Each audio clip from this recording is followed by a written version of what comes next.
Hello everyone, welcome back to another video. Today I will show you how to check size of photo on iPhone. So from here, just open the photos of iPhone. So just simple tap to on photos. So open the any random photo to see the picture size. You will just tap to this eye icon. So this is will show you the picture pixel size. You will see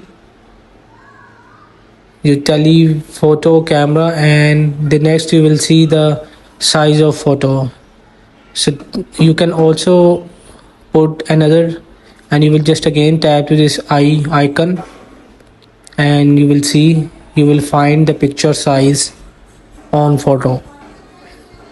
So it's very easy and simple. You will just tap to this eye information. So hope this video help you. Please don't forget to like and subscribe and get notified for more videos.